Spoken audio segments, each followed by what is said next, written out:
Isa sa karaniwang problema ngayong pasukan ang late enrollees. Pero may mga solusyon dyan ng DepEd para sa mga gusto pa rin makapagtapos ng pag-aaral. Para sa detalye, live mula sa Pasig, si Maricel Halili. Maricel?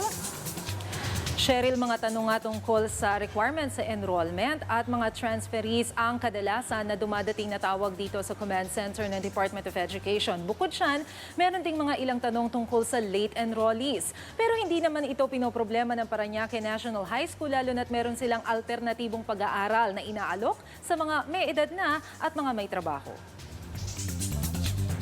Di tulad ng karaniwang fourth-year high school, 20 anyos na si Marites at may 2 taong gulang na anak. Sa bigat ng responsibilidad, hindi niya kinaya ang regular classes. Mabuti na lang daw at meron ng open high school. Ngayon pagka pumapasok ka, sino naiiwan doon sa anak mo?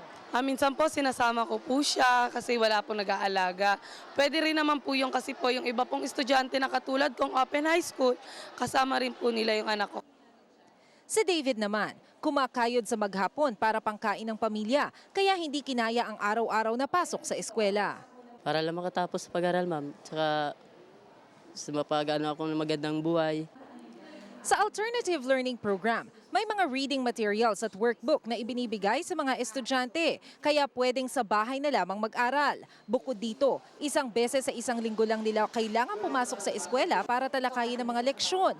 Wala ring age requirement. It helps us to decongest in a way doon sa mga big classes. Isa ang home study program sa ibinibigay na option ng DepEd sa late enrollees, lalo na't ang isyong ito ang kalimitang natatanggap na tawag sa kanilang command center. Pero pwede pa rin naman silang pumasok sa regular classes. Yun nga lang, kung congested na ang paaralang gustong pasukan, ibang usapan na yun. Pero tatanggapin natin sila. Yun lang nga, sabi nga natin na siyempre bigyan naman natin ng preference muna yung mga nauna. Isa sa may pinakamalaking populasyon ng estudyante ang Parañaque National High School na may halos 12,000 mag-aaral. Pero di tulad ng dati, hindi na siksikan ng mga estudyante dito. Bukod kasi sa may 3 na silang annex, may 12 classrooms pa sila na naidagdag ngayong taon.